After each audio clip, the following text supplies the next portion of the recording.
Curious George, the curious little monkey. What's he up to? Let's find out.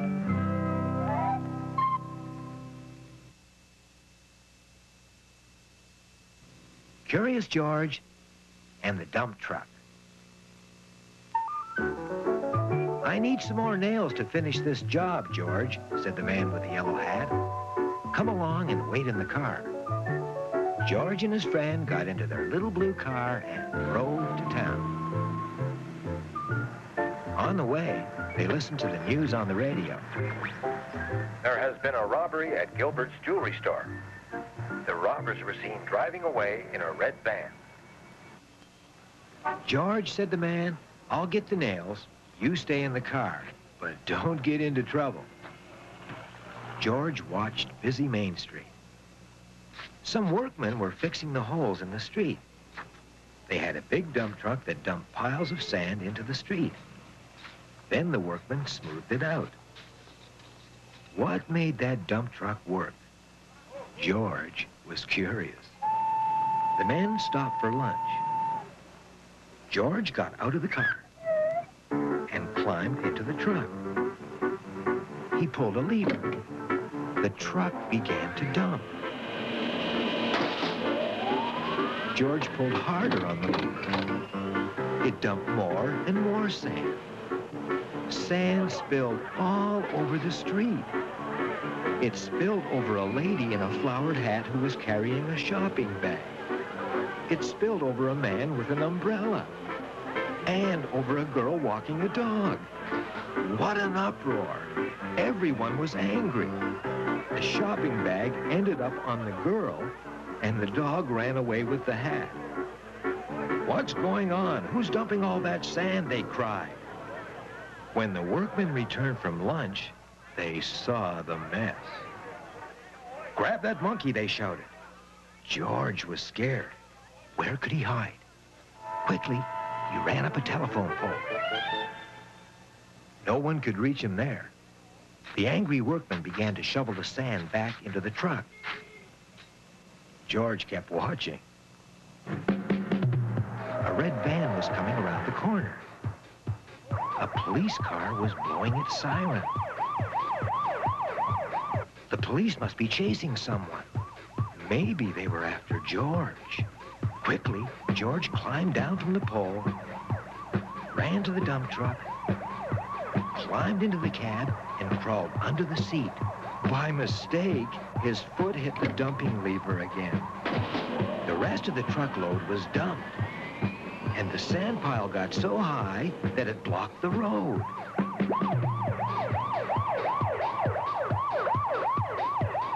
George covered his head and waited for the police to take him away. But they weren't after George. They wanted the men in the red van that had robbed the jewelry store.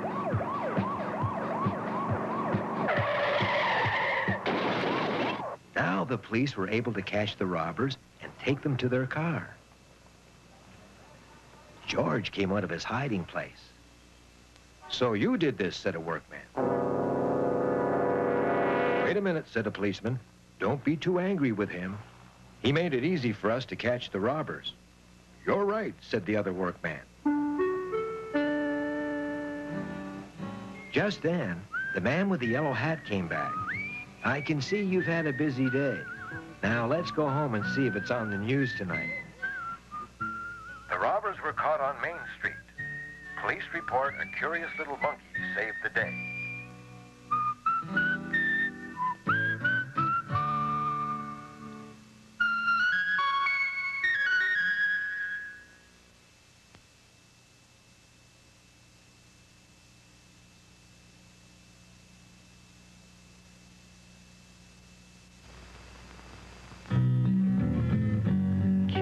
George, the curious little monkey. Here he comes, he's always on the go. Curious George, the curious little monkey. Where's he going? We'd all like to know. Curious George visits a catsup factory. Guess where we're going today, George, said the man with the yellow hat. I'll give you a hint. It's where they make something. What could it be? Candy? Shoes? T-shirts? It's ketchup, said the man. The ketchup factory is having a party for my friend, Mrs. Tonelli. She is getting a gold watch because she's worked there for 20 years. So off they went. Mrs. Tonelli greeted them at the factory. She seemed upset.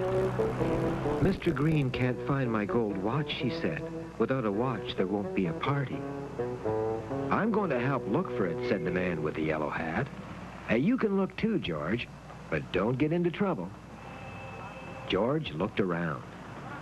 A truck was driving in with red, ripe tomatoes. What were the tomatoes for? George was curious. He hopped onto the truck, and his foot stepped on something squashy. George flopped into the pile. He was covered with tomatoes. Meanwhile, the driver lifted the back of the truck. The whole load of tomatoes were poured into a large tub, and George was poured into it too. The tub was moving into the factory towards a conveyor belt with bottles on it. The bottles were being filled up with ketchup. Tomatoes were being crushed to make the ketchup. George had to get out in a hurry.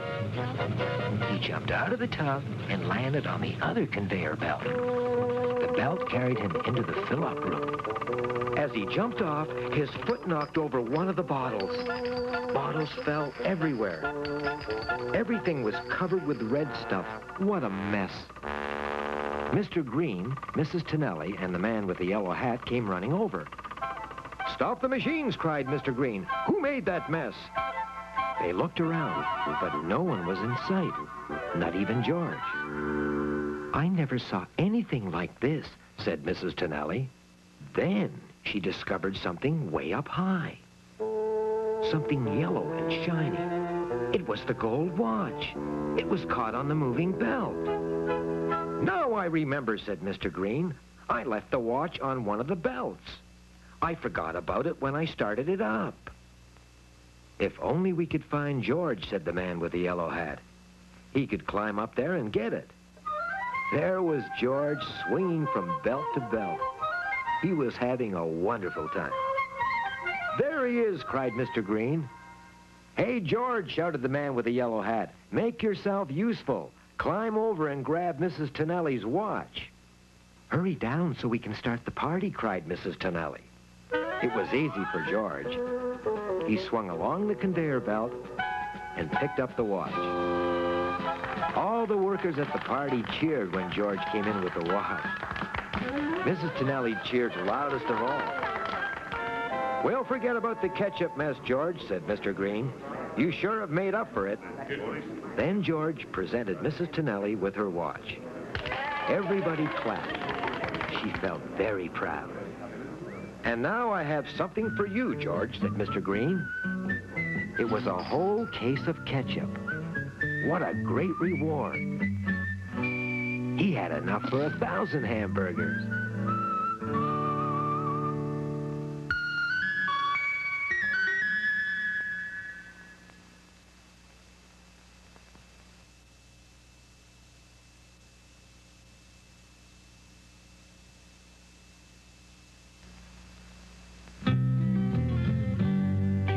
George, the curious little monkey.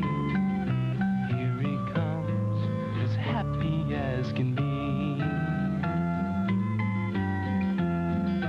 Curious George, the curious little monkey. Why is he curious? Well, let's go and see.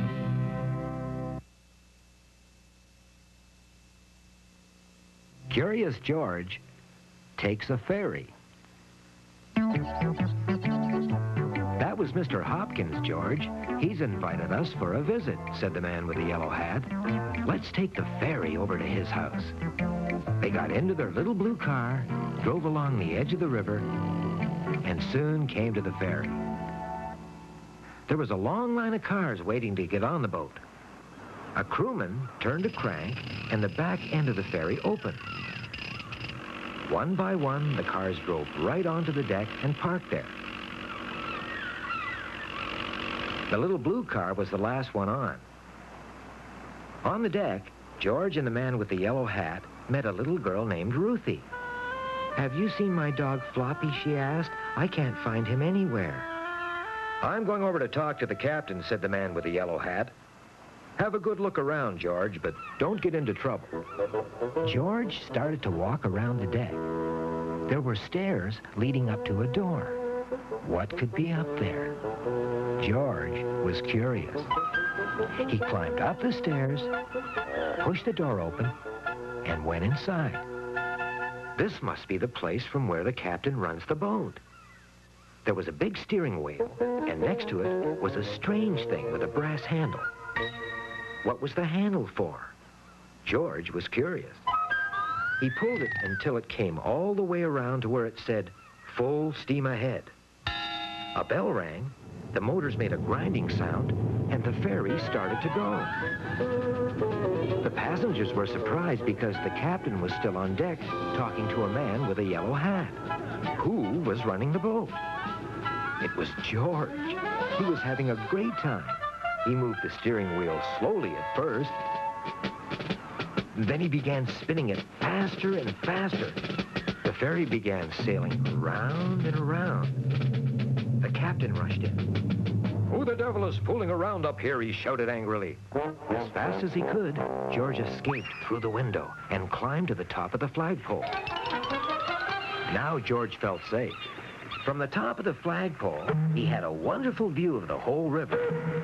There were tugboats and barges and even some sailboats. But what was that? It was a dog.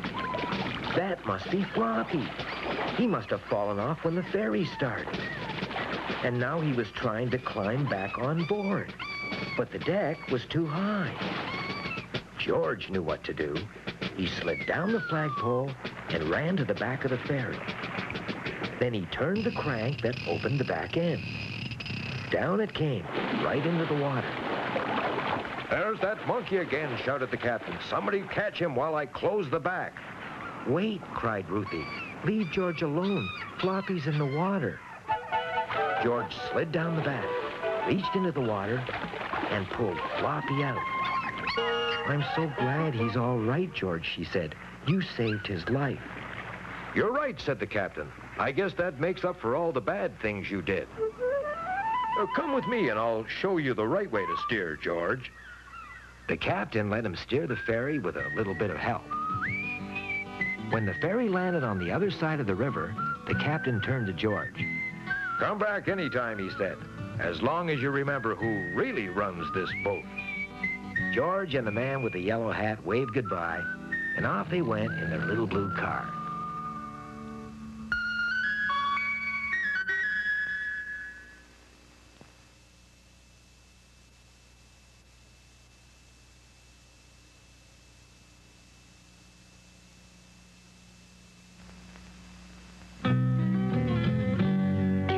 George, the curious little monkey.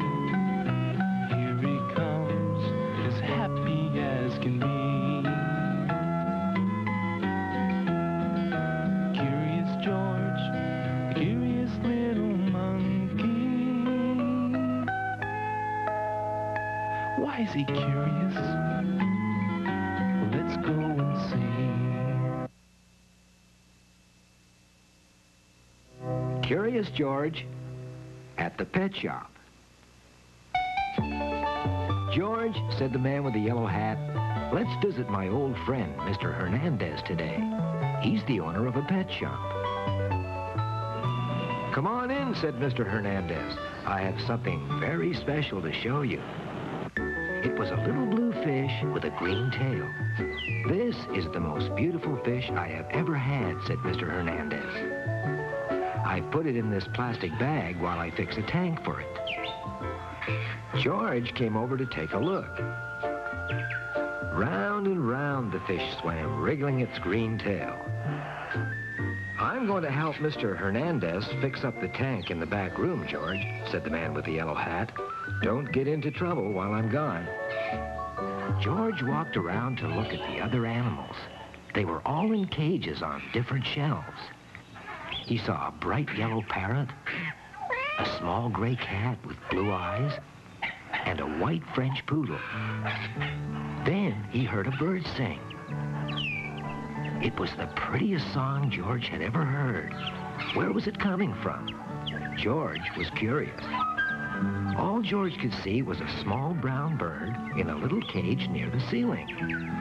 It wasn't very pretty. Could that be the one? George started to climb up the shelves to get to the top. He put his foot against the first cage. The French poodle was inside. It barked. Then George moved onto the cage with the cat inside. It hissed. Then he reached for the cage with the parrot inside. It screeched. They were all making such a noise that George could hardly hear the little brown bird. Suddenly, the door from the back room flew open.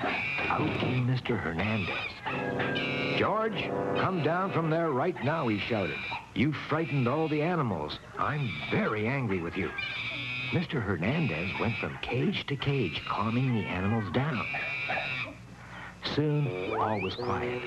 The only sound you could hear was the pretty sound of the little brown bird. "No more climbing, George," said Mr. Hernandez. "You caused enough trouble." Poor George. Things looked bad. The bird was still singing. But then, George heard another sound. It was coming from the plastic bag with the fish in it. One of the shells that had a sharp edge had made a little hole in it. Soon there wouldn't be any water left for the fish to swim in. But George knew what to do. He picked up the plastic bag and very carefully slid the poor little fish into the tank. Slowly, it began to flap its tail back and forth again. Just then, Mr. Hernandez and the man with the yellow hat came back into the room. "Look," said Mr. Hernandez, "I wasn't too careful with that plastic bag. George saved my special fish just in time. As a reward, he may choose the prettiest pet in the shop." But George didn't want the prettiest looking pet in the shop. He wanted the pet with the prettiest song.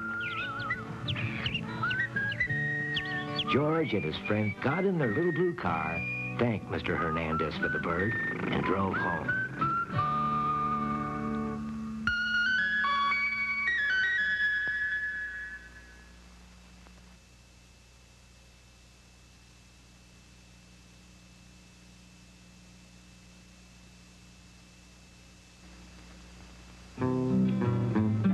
Curious George, the curious little monkey. Oh, what fun to run and jump and play.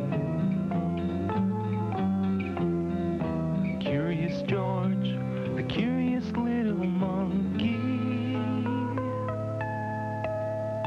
Let's go see what he's doing today.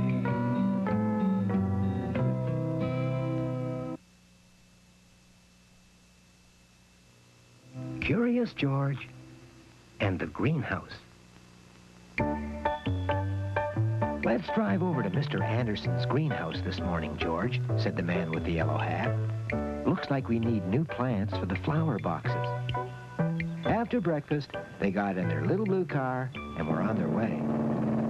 They parked the car in front of the greenhouse.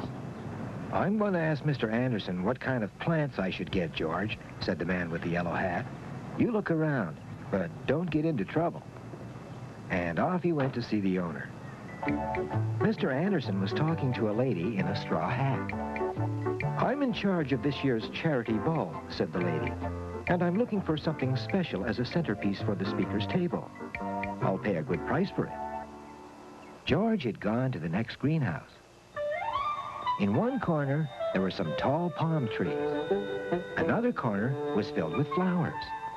George smelled the hyacinth, and the magnolias, and the violets, and some little yellow flowers. They smelled so sweet and so strong. He got dizzy from all that smelling. Finally, he had to sit down.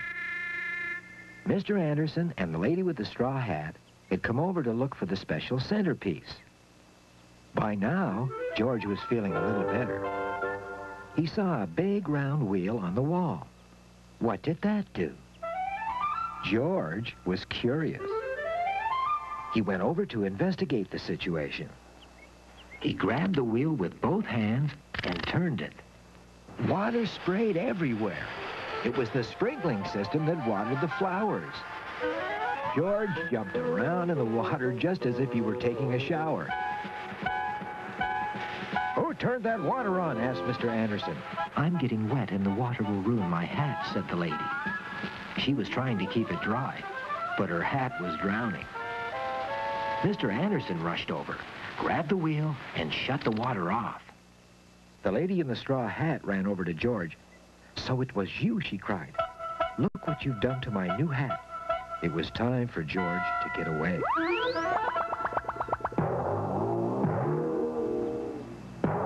Finally, he reached a big tree covered with vines. Now George knew what to do. He jumped up, leaped over, and swung through the vines. He was just about to grab another vine when his foot kicked a hanging plant and knocked it off its hook. Luckily, he caught the plant before it crashed to the ground. Just then, the lady with the wet straw hat ran over, followed by Mr. Anderson, followed by the man with the yellow hat. "There he is," she shouted, and pointed toward George. "Grab him before he does any more damage." Mr. Anderson looked up. "But look what he did. He saved our rare African orchid." "That's just the plant I want for my charity ball," cried the lady. "Please hand it to me, George." Then she turned to Mr. Anderson. "Well," she said, "let's forget about my hat. When it dries, it'll be like new. You'll certainly have all my flower business from now on, thanks to your little helper." "George," said Mr. Anderson, "we had to water the flowers anyway, but next time you visit our greenhouse, let us do the sprinkling." "And now, my friend, I've got another job for you," said the man with the yellow hat. "You can help me plant some flowers in our flower boxes." George and the man with the yellow hat waved goodbye, and off they went in their little blue car.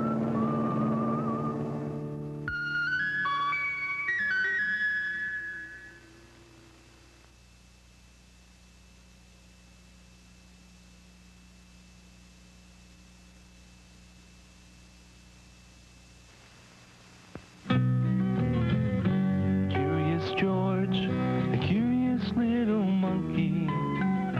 Here he comes, as happy as can be. Curious George, a curious little monkey. Why is he curious?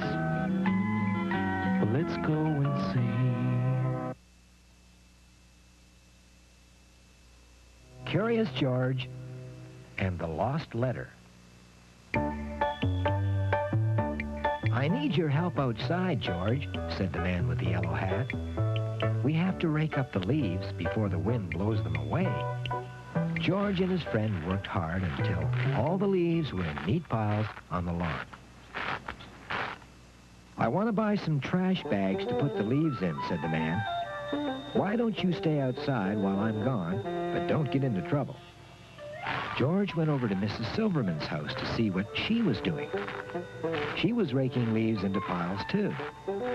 After a while, she stopped and put her rake up against the side of the house. When she had gone inside, George looked at the piles of leaves. Something seemed to be moving in one of them. What was it? He jumped in. Yow! Out jumped Mrs. Silverman's yellow cat. George chased the cat from leaf pile to leaf pile to leaf pile. Leaves scattered everywhere. Just then, Mrs. Silverman came out of her house. "Who did that?" she shouted. "It's taken me all afternoon to get these leaves from my lawn, and that yard's a mess again." George was scared. He buried himself deep in one leaf pile. But all of a sudden, a strong wind blew off the top leaves, and there was George. "You ought to rake my whole yard," shouted Mrs. Silverman as she tried to catch him. But George ran away as fast as he could. Uh-oh, he didn't look where he was going. The mailman was coming up the pathway with his big pouch filled with letters. Crash! The mailman tripped, and all the letters tumbled out of the bag. Some landed on the lawn, some landed in the bushes, and some even landed on the roof of the house. "George," cried the mailman, "now look what you've done. Come help me pick up the letters. You have 4 hands. You can do it faster than anyone." George scooped up the letters. Then he climbed up a tree, jumped down the roof, and got all the letters except for one. Just as he tried to grab it, the wind blew it away. "George," shouted the mailman, "you must get that letter. I've never lost one yet, and I don't want to now." George tried again, but the wind blew the letter off the edge of the roof into the neighbor's garden, and it landed on top of another tree. Quickly, George leaped down, jumped onto the bird bath, climbed up the tree, and picked it up. "Thank you, George," said the mailman. "Why, this is Mrs. Silverman's check. It only comes once a month. How good that we found it." Just then, the man with the yellow hat came over, followed by Mrs. Silverman. "There you are," she shouted angrily. "Come back and clean up my yard." "Wait a minute," said the mailman. "George found your letter." "Well," said Mrs. Silverman, "I guess I can't be angry with you any longer. I really needed that check." "Now that you've finished here, George," said the man with the yellow hat, "you can come help me clean up our yard." And that's just what George did.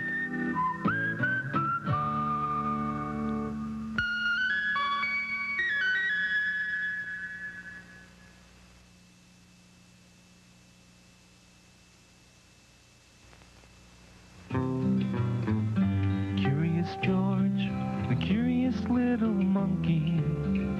Oh, what fun to run and jump and play.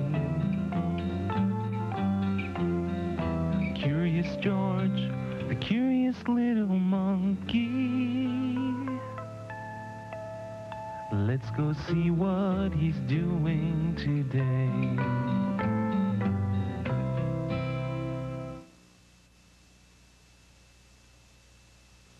Curious George visits a hotel. "I have to attend a science convention, George," said the man with the yellow hat. "We'll drive to the city and stay overnight in a hotel." They packed their suitcases, put them in their little blue car, and off they went to the city.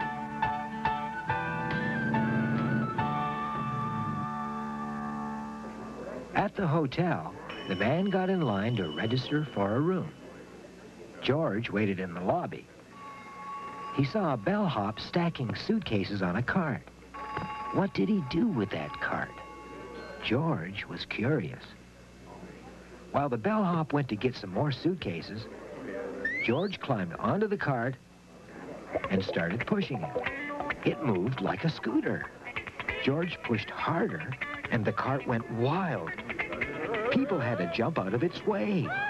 Zoom! George was able to turn the cart around. Suitcases tumbled off. Kalump! George flipped over and somersaulted behind a couch. The bellhop was very angry about the runaway cart. He went around putting all the suitcases back. When the coast was clear and the man with the yellow hat had registered, they went up the elevator to their room. They unpacked their suitcases. George jumped up and down to try out his bed. "George," said the man, "I must talk to Dr. Drew, the head of the convention. She has lost her suitcase, and her opening speech is in it. You can come with me, George, but this time, no nonsense." The man with the yellow hat went over to Dr. Drew, and George went over to the sofa. Dr. Drew was complaining to the manager about her lost suitcase. The room clerk was giving people the keys to their rooms. Lots of keys were on a big board. George waited until the clerk went to the other end of the counter. First, he climbed up to get a closer look. Then he started to move the keys from one hook to the other. It was fun. Pretty soon, the keys were all mixed up. The key for room 1102 was on hook 503. The key for room 630 was on hook 504. And the key for room 1212 was on hook 505. Suddenly, the clerk came back. "What are you doing?" he shouted. George was scared and ran away.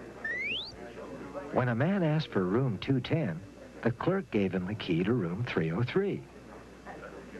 Dr. Drew asked for her key. "I'll wait in my room," she said, "until that suitcase turns up." The clerk gave her the key to room 505.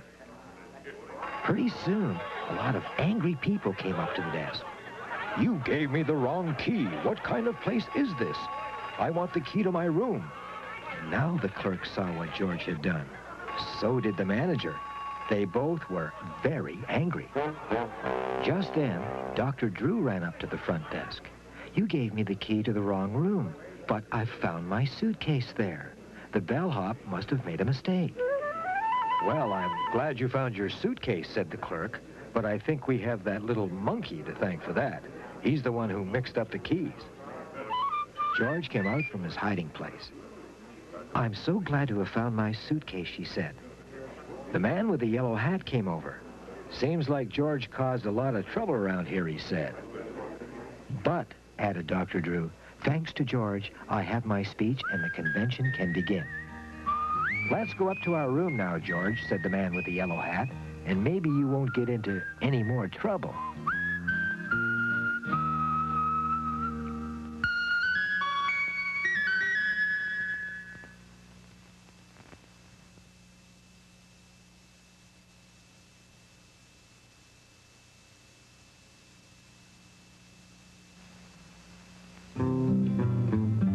Curious George, the curious little monkey.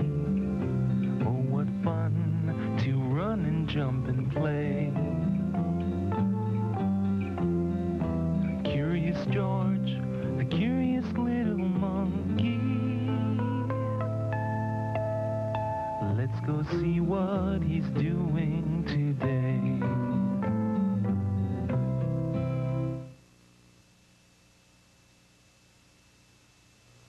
Curious George goes hiking. "George," said the man with the yellow hat, "your friends Ted and Susie want to go hiking in the woods. How about it?" So off they went in their little blue car. At the start of the trail, Ted and Susie were checking their gear. "I'll pick you up later," said the man. "Have a good time, but don't get into trouble." "I'll be the leader," Ted said. "Let's follow this trail through the woods." "And I'll carry the canteen," said Susie. "George, you carry this bag of marshmallows. Later on, we'll make a fire and toast them." "Let's go," said Ted. And they started off on the trail. "Be on the lookout for animals and let's stay together so that we don't get lost," said Ted. "Look, there's a cardinal," shouted Ted. George watched it land on a rock. He tiptoed closer to get a better look, but he tripped on a branch and dropped the bag of marshmallows. The bag landed on a sharp rock and got a little tear. "Hurry up," George called Susie. "We don't want to lose you." For a while, everything was quiet. Suddenly, George heard a rustling sound in the brush. A little chipmunk ran across the trail and went off into the woods. Where did it go? George ran after it. The chipmunk disappeared in a hole at the bottom of the tree. Was this his home? George was curious. He tried to peek into the hole. "Come on, George, stay with us," called Susie. "Look," Ted shouted, "there's a deer." All three of them ran after it. George was in such a hurry that he did not pay attention to the tear in the bag. The marshmallows started to drop out one by one. Ted and Susie and George were running all over the woods, round and round bushes and trees. It was fun. They even chased the deer across a little brook. But the deer was too fast for them. "Whee!" said Ted. "Let's stop. It's time to make a fire for our marshmallows. Let me have the bag, George." George handed the bag over to Ted, but it was empty. Ted was angry. "Look what you've done," he said. "You let the marshmallows spill all over the woods. Now we've got nothing to eat and we're hungry." George started to cry. "Does anyone know where we are?" asked Susie. They had chased the deer in so many directions that they had lost their way. "It's getting dark," said Ted. "I don't think we'll be able to find our way back." Now Ted and Susie were scared. George looked around. "What are we going to do?" cried Susie. "We're lost." But George knew what to do. He took Ted and Susie by the hand and led them along the path of the spilled marshmallows. "Why, George," Ted shouted, "the marshmallows will lead us right back to where we came from. You've spilled all of them and made us hungry, but the trail will lead us to a good dinner." They followed George right back to the trail. The man with the yellow hat was waiting for them. "I'm so glad to see all of you," he said. "It was getting late and I was worried." "We were lost in the woods," said Susie, "but George led us back along the marshmallow trail." "I'm sure glad you spilled them," said Ted. "George," said the man with the yellow hat, "since you're such a good scout, let's celebrate. Just so happens I have another bag of marshmallows at home. We can toast them in our fireplace." And so they did.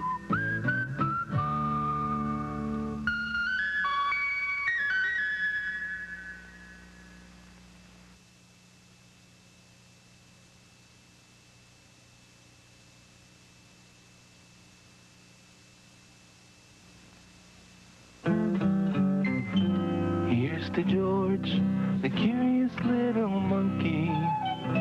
He must know what everything's about. Curious George, the curious little monkey. What's he up to? Let's find out.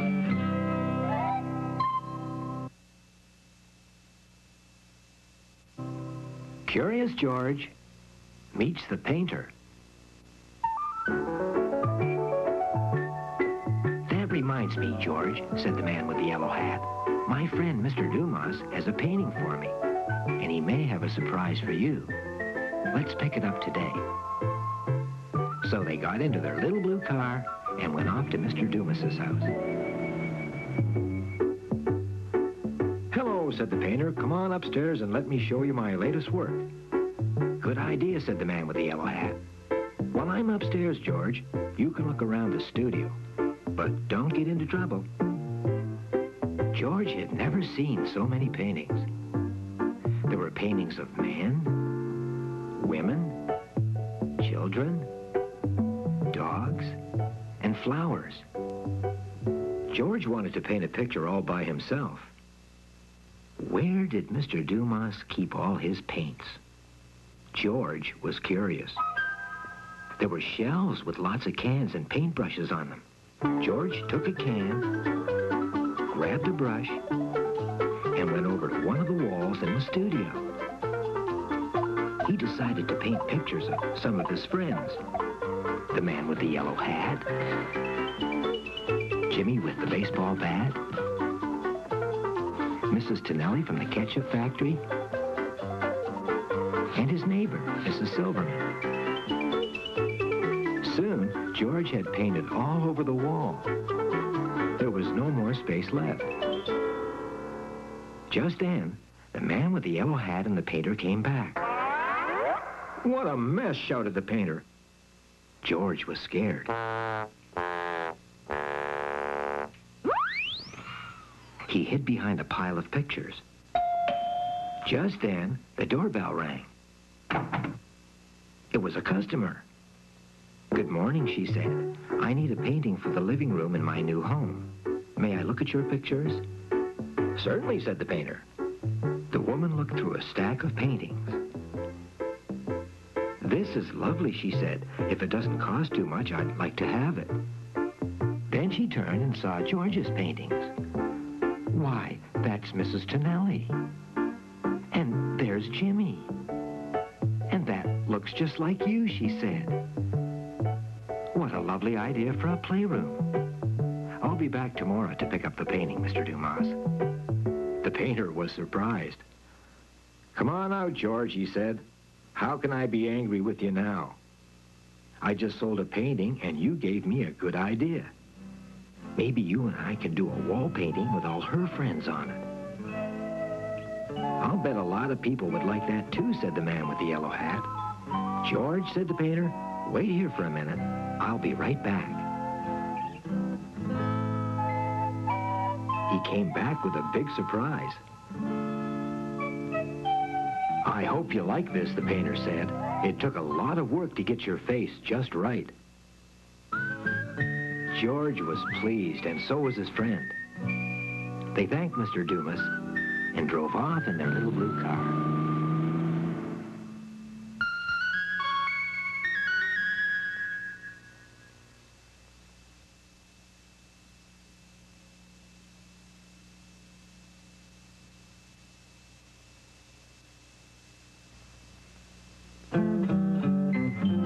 Here's to George, the curious little monkey.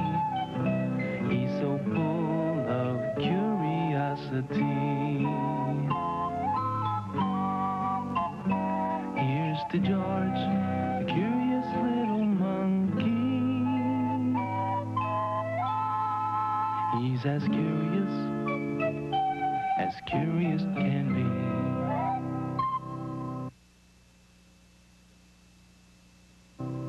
Curious George gets a pizza. Let's go out for supper tonight, George, said the man with the yellow hat, and we'll get some pizza. George was hungry. So off they went in their little blue car and drove to the pizza parlor. Tony, the baker, was behind the counter getting the pizzas ready for baking. First, he flattened out a ball of dough into a large pancake. Then he tossed it in the air. Spread the tomato sauce, sprinkled it with cheese, and shoved it in the oven. So that's how a pizza is made. Could he do it? George was curious. The telephone rang. The guard at the shoe factory wants a large pizza in a hurry, called Tony's wife.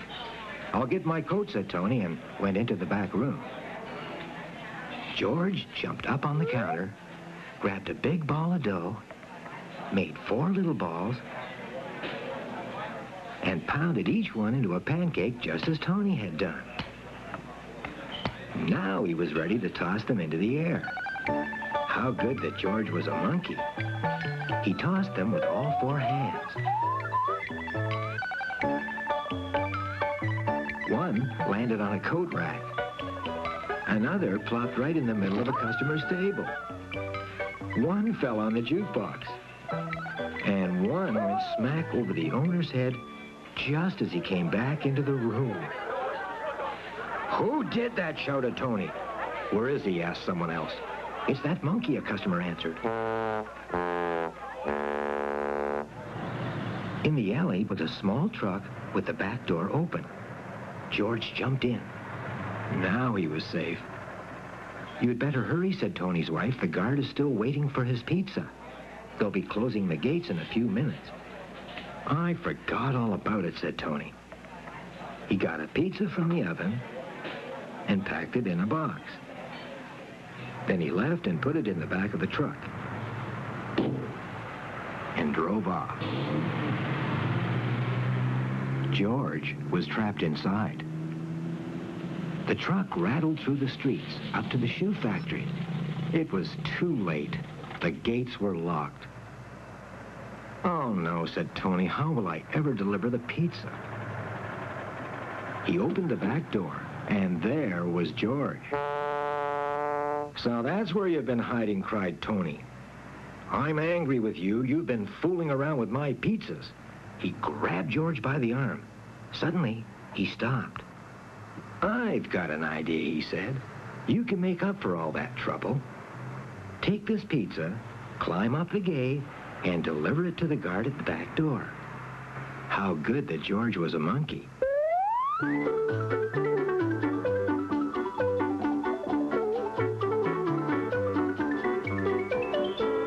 "Look at that," shouted the guard. "A monkey delivering my pizza.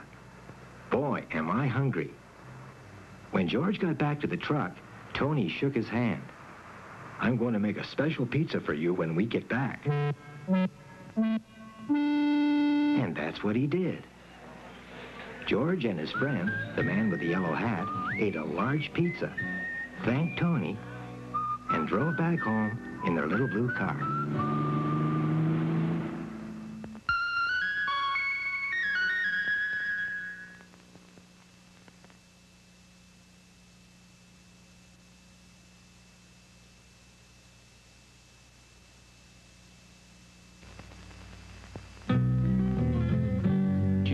George, a curious little monkey. Here he comes, as happy as can be. Curious George, a curious little monkey. Why is he curious? Well, let's go and see. Curious George rings the bell. "The church bell didn't ring yet, George," said the man with the yellow hat, "but it must be time soon. You go ahead, and I'll meet you there." On his way to church, George met Mickey and Sandra, dressed up in their Sunday best. There was a football on the grass across the street. George ran over and threw the ball to Mickey. "Nice going, George," said Mickey, and they ran over to play with George. "We'd better be careful," Sandra said. "It's muddy over here." Just when she said that, George kicked the ball right into a patch of mud. "Oh, no," she cried. "What will Mother say?" Mickey grabbed the ball and kicked it back to George. But George missed it and fell into a puddle. What a mess! Just then, Mrs. Wicker, the Sunday school teacher, came running over. As George was shaking off the mud, it splashed all over her new dress. "George," she cried, "look what you've done." George was scared. He ran to the side of the church, climbed all the way up the bell tower, jumped inside, and hid behind a bell. Just then, the minister and the janitor came up. "Why aren't the bells ringing?" asked the minister. "I keep pressing the button, but the power must be off," said the janitor. "Can't you ring them by hand?" asked the minister. "The ropes are too high for me," said the janitor. "Well, you'd better get them ringing soon," said the minister, "or no one will come to church." And he left. "Oh, dear," said the janitor. "How can I make them work?" But George knew what to do. He jumped down from his hiding place and landed on a rope. Then he jumped from one rope to another. Up and down. Up and down. "The bells are ringing," cried the minister, and ran up the stairs again. "A monkey is ringing them," shouted the janitor. "Why, it's George," said the minister. "Keep ringing, George. Keep ringing." George kept ringing. All the people heard them. Now they knew it was time to go to church. George could see the man with the yellow hat and all the neighbors walking to church. Mickey and Sandra and the other children waved to George. "See you in church," they shouted. But as soon as George came down, Mrs. Zwicker, the Sunday school teacher, grabbed him. "You are not going to get away again," she shouted. "I'll tell the minister about you." "Just a moment, Mrs. Zwicker," said the minister. "George should not have messed up your dress, but he did make up for it by ringing our church bells." Finally, the service began. "We are lucky to have our friend George with us today," began the minister. "Without him, there would not have been a service."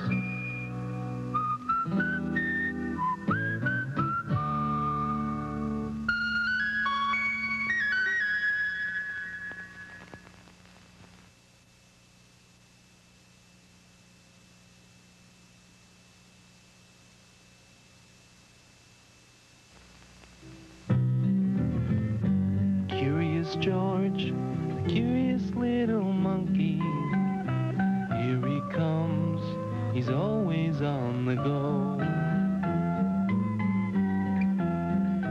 Curious George, the curious little monkey. Where's he going? We'd all like to know.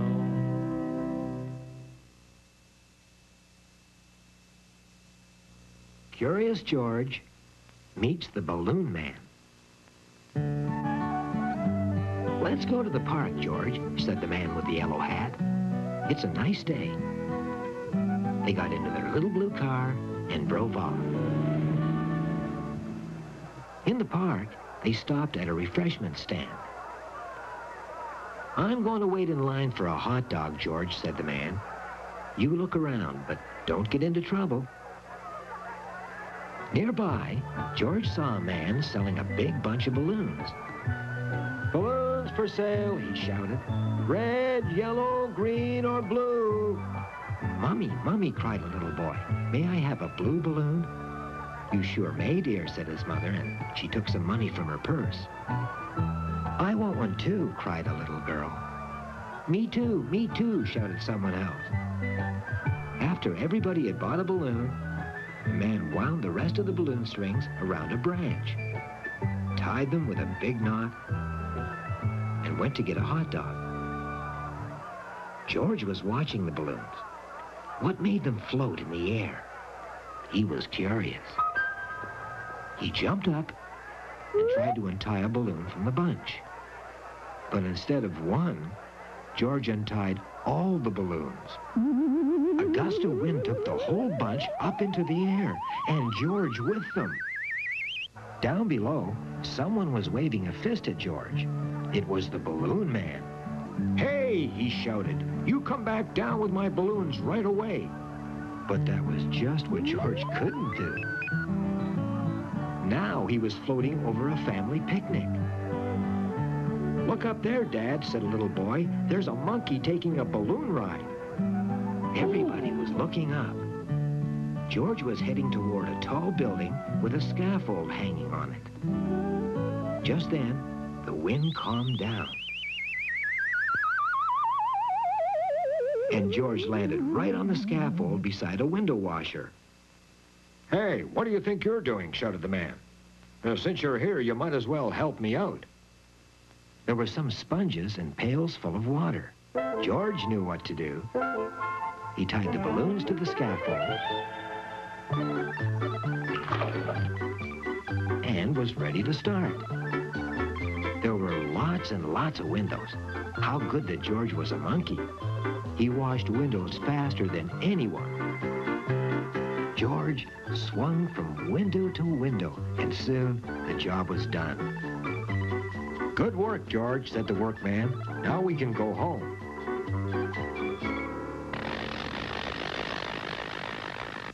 People came running over. The Balloon Man first, then the man with the yellow hat, and then the little boy and his father. "There you are," shouted the Balloon Man. "You're the one who took all my balloons." "Hold it," said the workman. "He was a good helper, and he washed a lot of windows for me." "Well, George," said the Balloon Man, "I guess he's right. You did make up for the trouble you caused." and George handed over the bunch of balloons. "Good landing, George," said the man with the yellow hat. "Let me buy you a red balloon." And so he did.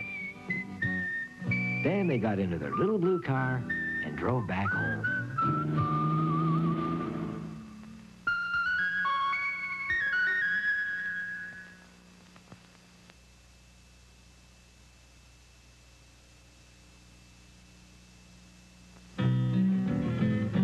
Curious George, the curious little monkey. Here he comes, he's always on the go. Curious George, the curious little monkey. Where's he going? We'd all like to know. Curious George goes to the library. "George," said the man with the yellow hat, "I have to take some books back to the library. Why don't you come with me?" They got into their little blue car and drove to the library. "I'm going to the front desk, George," said the man. "You can look around, but don't get into trouble." George went in, walked down the hall, and peeked into one of the rooms. Boys and girls were looking at picture books. Miss Adams, the librarian, was at her desk stamping piles of books with a rubber stamp. "Miss Adams," called a library helper, "you're wanted on the phone." "I'll be back in a minute, children," said Miss Adams. "Read your books and please be quiet." What was that thing on the desk? George was curious. He jumped up, picked up the stamp, and tried to do just what Miss Adams had done. He stamped and stamped and stamped. "Look, there's George," said a girl. "Hey," shouted one of the children, "let's play Follow the Leader, and George will be the leader." George kept stamping. The children ran over to the desk and started to stamp books. "That's fun," shouted a boy. They all cheered and made a lot of noise. Then George jumped down and leaped onto a big globe of the world. It started to spin.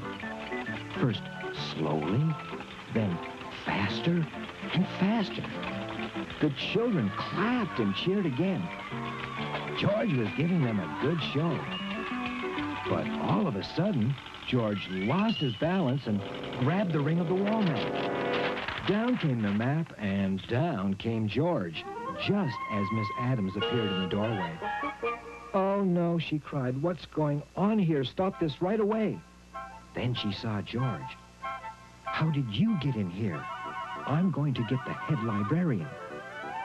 George was scared. "Don't worry, George," said a boy. "We won't let you get into trouble." "We'll help you tidy up," said a girl. The children hung up the map. George helped. He put the stamps back and straightened out the books.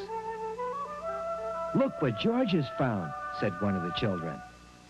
It was a book about monkeys. "Let's see it." George put the book on the floor and opened it. All the children gathered round him. "Look," a boy cried. "There's George in that book." As George turned each page, one of the children read the story of a monkey that had lived in the jungle. It was George's story. The children sat and listened. Just then, Miss Adams ran into the room, followed by the head of the library and the man with the yellow hat. "Why, Miss Adams," said the head of the library, "no one has ever kept the children so quiet. How did you do it?" "Well," said Miss Adams, "George did make a lot of noise, but now he made up for it." "Choose another book to take home, George," said the man with the yellow hat. "We've already read that one plenty of times." George chose a book, and Miss Adams checked it out. "Next time you visit us," she whispered, "leave the stamping to me." All the children waved goodbye as George and his friend got in their little blue car and drove back home.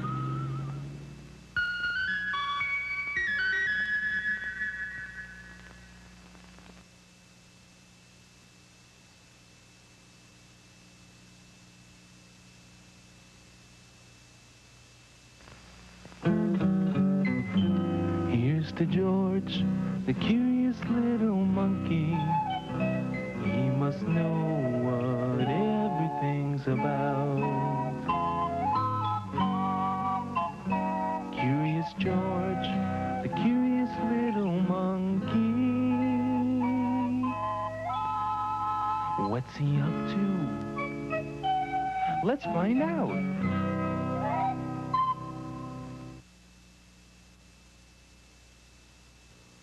Curious George goes to a wedding. Some friends of mine are getting married today, George, said the man with the yellow hat, and I'm going to be their best man. So they got in their little blue car and drove to the church. An usher was at the front door looking worried. Our ring boy is sick. There is no one to carry the wedding ring during the ceremony. Then he turned to George. Say, how would you like to be the ring boy? It sounds like fun, George. The usher will tell you what to do, but don't get into trouble. Just wait here, George, said the usher. I've got to see the groom. We're in luck, said the usher. I've found a ring boy. That's wonderful, said the groom. I have the ring right... where is the ring? Meanwhile, the organ music had begun to play. George was listening. Where was the music coming from? George was curious. He followed the sound to the front of the church. There was the organ. A woman was playing it. It had lots of keys and knobs and pedals near the floor. He pressed some keys, pulled some knobs, and strange noises came out. What are you doing here? Whispered the woman. Go away. But George wanted to try all the knobs. Somebody please get this monkey, cried the organist. I'll get him, said an usher. George was scared. There was an open door. George peeked in and found himself in the groom's dressing room. The groom and the usher were still looking for the ring. There was a black top hat on the bureau. What a good place to hide. He disappeared under it. Just then, the other usher ran in, followed by the organist. Did anyone see a monkey? Cried the organist. Where's the little rascal? Asked the usher. There he is, said the groom. George's legs were sticking out of the top hat. The groom picked it up. There was George. We've got you now, shouted the usher. Wait, cried the groom. What's that shiny thing? It's the ring. I must have left it there. There was no time to scold George about playing the organ. It was time for the wedding. The organist left to play the wedding march. The usher and the groom left to take their place in the church. And the wedding began. Do you take this man to be your lawfully wedded husband? I do, said the bride. The ring, please, said the minister. The groom turned around, and there was George holding a little pillow with the ring on it. The groom picked it up and put it on the bride's finger. I now pronounce you man and wife, said the minister. After the wedding, everyone went to the reception. Thanks for saving our wedding, said the groom. The bride gave George a big piece of cake. When the party was over, George and the man with the yellow hat got into their little blue car and drove home.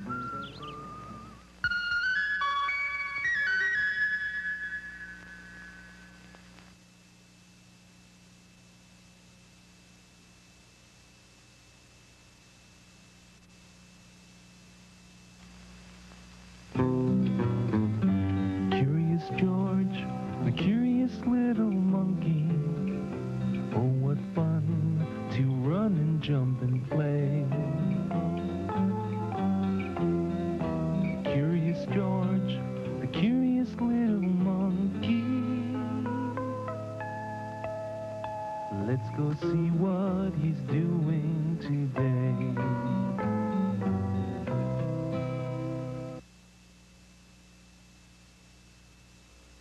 Curious George goes to an ice cream shop. George and his friend, the man with the yellow hat, were cleaning house. "We've worked hard today," said the man. "Let's go and get some ice cream." So they got in their little blue car and drove to town. "Look, George, there's a new place on Main Street," said the man. "Looks good. Let's give it a try." "We've come to taste your ice cream," said the man. "I'm glad someone has," said Mr. Herb, the owner. "Come on in. I just opened the place and no one knows I'm here." "I'll have a strawberry cone," said the man with the yellow hat. Mr. Herb dipped out a scoop of strawberry. "I have some errands to do, George," said the man. "Have some ice cream, but don't get into trouble."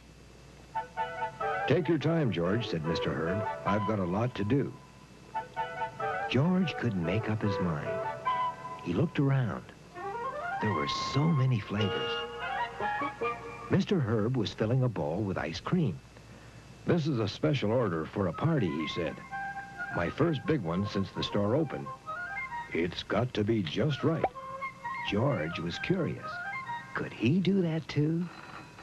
When Mr. Herb went to answer the phone, George climbed on the counter and picked up the scoop. He dipped it in the banana ice cream and put it in the bowl.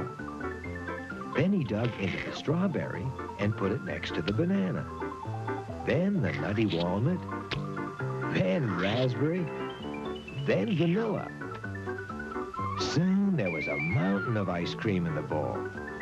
George was just about to put orange sherbet on top of peppermint pink when Mr. Herb returned. "George," he yelled, "that's not what my customer ordered. Now I have to start all over again. Get away from here." Mr. Herb was angry. George ran over to the other counter in front of the window. There were jars of cherries, nuts, coconut chips, whipped cream, and all kinds of sauces. There was even a bowl of bananas. Suddenly, George was hungry. He put some bananas in a dish. Then he added raspberries, chocolate chips, and whipped cream. That looked good. There was a tapping on the window. George turned around. Outside, there were lots of children cheering and pointing at him. "Add some nuts, George," called a boy. "Try the sprinkle," said a girl. "Don't forget the cherry on top." How could George forget the cherry?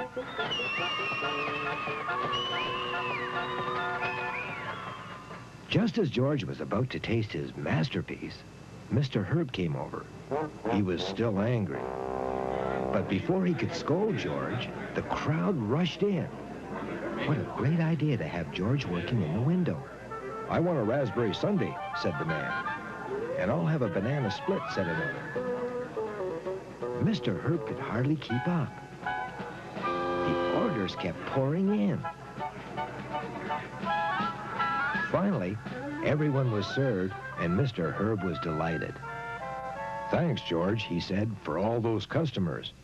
I was angry with you when you messed up my big order, but you sure made up for it." Just then, the man with the yellow hat came back. "Have you finally decided what flavor you want, George?" "He sure did," said Mr. Herb. "A little bit of everything."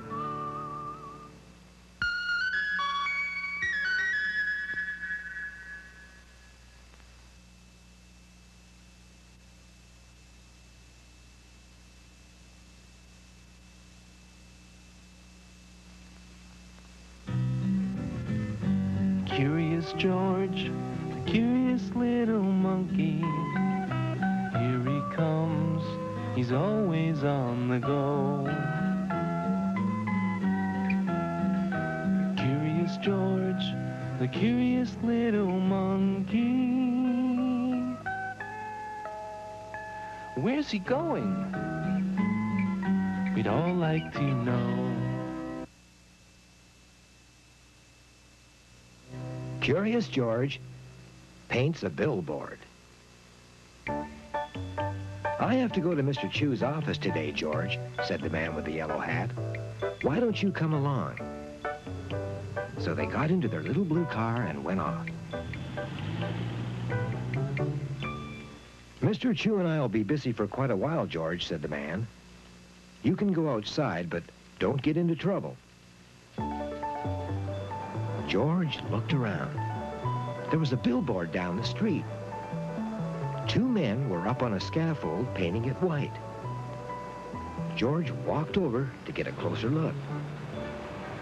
Just then, the boss called up to the painters. That's right, boys. Cover it all with white, then paint a circus scene on it. Sure enough, said a painter. See you later, Mr. B. Soon the billboard was painted white. Time for lunch, said one of the painters, and they walked away. George looked at the billboard. The paint and brushes were on the scaffold. Could he paint on that billboard? George was curious. He climbed on the scaffold, picked up a brush, and dipped it in paint. First, George tried to paint a monkey. Then he painted a lion. Then a tiger. Then a palm tree with coconuts. And then George painted his friend, the man with the yellow hat. When the two men came back from lunch, George was too busy to notice them. What's that monkey doing? One of the men yelled. He messed up the billboard, shouted the other. Let's catch him. George was scared. It was time to get away. He ran up the ladder, leaped onto a light, and hid behind the billboard. Now he was safe. When the boss came back, he saw the billboard. What are you doing, he asked. That's not the sign I asked for. We didn't do it, said one of the painters. A little monkey did it. A monkey, said the boss. I don't see a monkey. He climbed up the ladder and jumped over the billboard, said the painter. But Mr. B wasn't listening. He kept staring at the billboard. A monkey did this, he said. I like it. It's great. Find me that monkey, said Mr. B. It's the best billboard we ever had. George peeked over the billboard. What was going on? George was curious. There he is, shouted one of the painters. Nice work, George, said the boss. I really like it. Just then, the man with the yellow hat came back. He looked at the billboard and smiled. Looks like you've been busy, George, he said. Here are 2 tickets for the circus tonight, said the boss. I hope you can come, George. And so they did.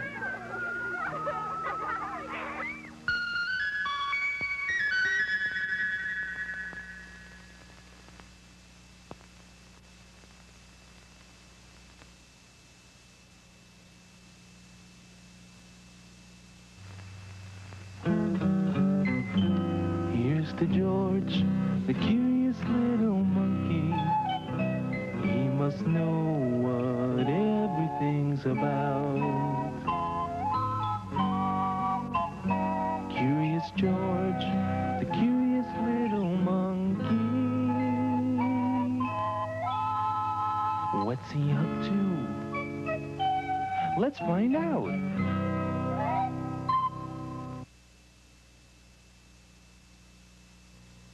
Curious George goes to the amusement park.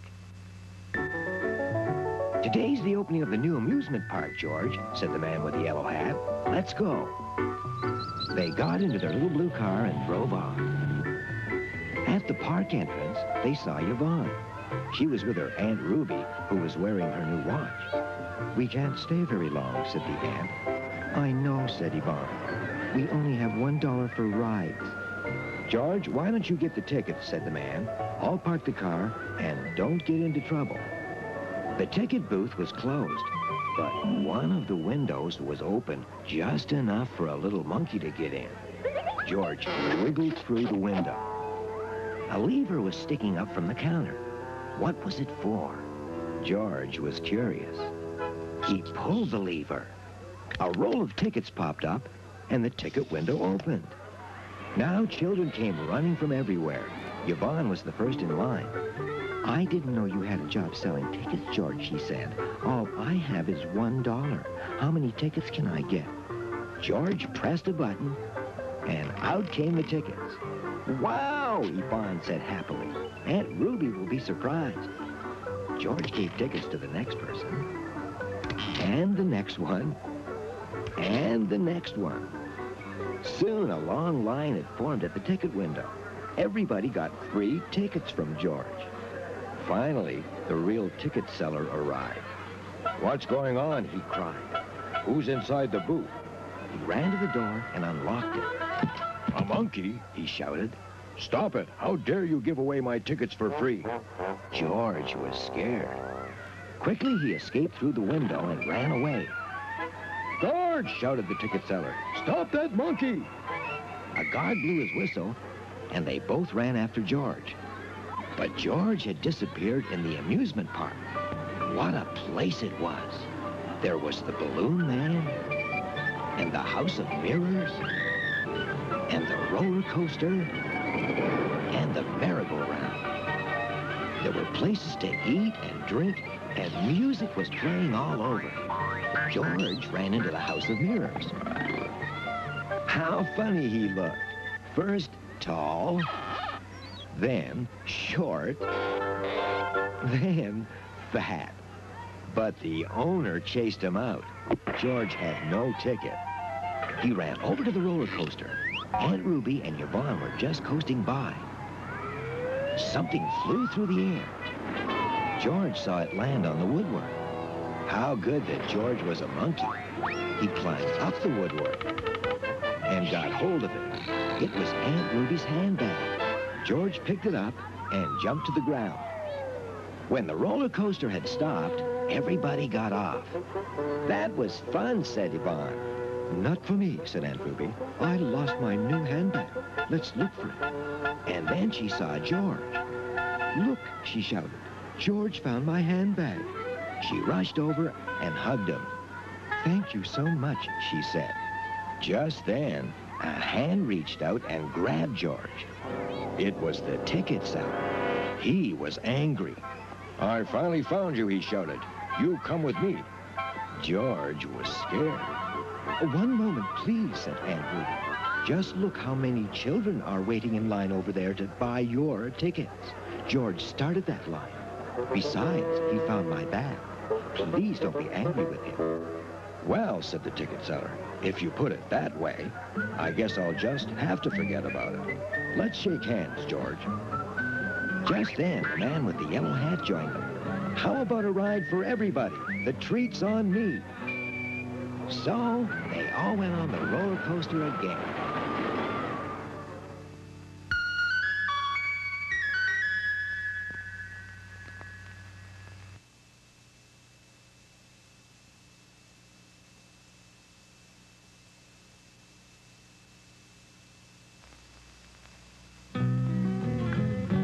Curious George, the curious little monkey.